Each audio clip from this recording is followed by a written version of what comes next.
নমস্কার বন্ধুরা, আপনাদের মা ও মেয়ের রান্নাঘরে আরও একটি নতুন ভিডিওতে জানাই স্বাগত। ডিমের টেবিল করবার জন্য প্রথমে আলু সেদ্ধ করে নিয়েছি। আলুর মধ্যে দিয়ে দিয়েছি পরিমাণ মতো নুন, চিনি আর একটা সিক্রেট মশলা, যেটা গোটা জিরে, শুকনো লঙ্কা আর গোটা গরম মশলাকে ভেজে গুঁড়ো করে তৈরি করা হয়েছে। এরপর কড়াইয়ের মধ্যে তেল দিয়ে অল্প পরিমাণ পেঁয়াজকে ভেজে তার মধ্যে দিয়ে দিলাম আদা, রসুন, পেঁয়াজ, কাঁচা লঙ্কার পেস্ট, হলুদ গুঁড়ো, জিরে গুঁড়ো, শুকনো লঙ্কার গুঁড়ো আর গোলমরিচের গুঁড়ো দিয়ে ভালোভাবে নেড়ে চেড়ে ওপর থেকে একটু কাসুরি মেথি দিয়ে দিলাম। এরপর আমাদের পুরটা তৈরি হয়ে গেল।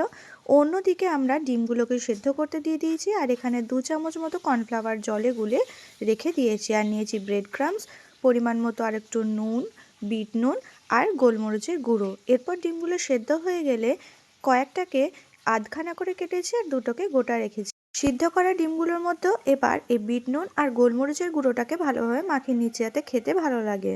যতক্ষণে ডিমগুলোর মধ্যে আমরা বিট নুন আর গোলমরিচের গুঁড়ো মাখিয়ে নিচ্ছি, অন্যদিকে কিন্তু পুরটাও ভালোভাবে ঠান্ডা হয়ে যাবে। পুরটা ঠান্ডা হয়ে গেলে কিন্তু এরকম আঠালো আঠালো একটা ভাব চলে আসবে আর ভালোভাবে ডিমের ওপর এটাকে কোট করে নেওয়া যাবে। তাই একটু একটু পরিমাণে পুর নিয়ে ভালো করে এই ডিমটাকে পুরোটা কোটিং করে নিচ্ছি। গোটা ডিমগুলো যেহেতু একটু বেশি পরিমাণে আলুর পুরটা লাগবে, তাই আগে গোটা ডিমগুলোকে কোট করে নেওয়ার পরে আমরা এবার আধখানা ডিমগুলোকেও কোট করে নেব। আমাদের সেদ্ধ ডিমগুলোকে আলুর পুর দিয়ে কোটিং করা হয়ে গেছে। যেহেতু দেখুন গোটা ডিমগুলোর ক্ষেত্রে একটু বেশি পরিমাণে আলুর পুর লেগেছে, তাই কিন্তু এগুলোর সাইজ একটু বড় হয়েছে আর আধখানাগুলোর কিন্তু একটু সাইজটা ছোট হয়েছে।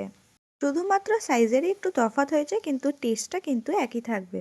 এরপর এগুলোকে আমরা একে একে ওই কর্নফ্লাওয়ারগুলো জলের মধ্যে ডুবিয়ে ব্রেড ক্রাম্বসের মধ্যে ভালো করে কভার করে নেব। আপনারা চাইলে এখানে কর্নফ্লাওয়ার ইউজ না করে ডিমটাকে ভালোভাবে ফেটিয়ে সেটাকেও ইউজ করতে পারেন। একটু আরও ভালো করে ক্রিস্পি করবার জন্য আমরা ডবল কোটিং করে নিচ্ছি। আপনারা চাইলে আর একটা কোটও করতে পারেন, আমরা এখানে কিন্তু ডবল কোটিং করেছি। এক্ষেত্রেও কিন্তু খেতে দারুণ ক্রিস্পি হয়। ডিমের টেবিলগুলো তৈরি করা হয়ে গেলে এই পর্যায়ে আপনারা এটাকে ফ্রিজের মধ্যে স্টোর করে রাখতে পারেন। আবার আগে ফ্রিজ থেকে বার করে ভেজে নেবেন।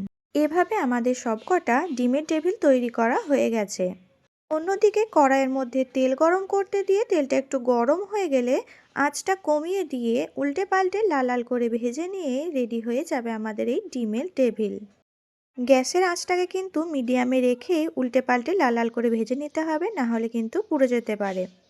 এরপর ডিমের টেবিলগুলো ভাজা হয়ে গেলে ওপর থেকে একটু বিট নুন আর গোলমরিচের গুঁড়ো ছড়িয়ে আর টমেটো সস আর পেঁয়াজ দিয়ে সার্ভ করলাম। আপনাদের ডিমের টেবিলগুলো একটু আমরা কেটে ভেতর থেকে দেখিয়ে দিচ্ছি। ভালো লাগলে প্লিজ লাইক, কমেন্ট, শেয়ার করে দেবেন। Thank you.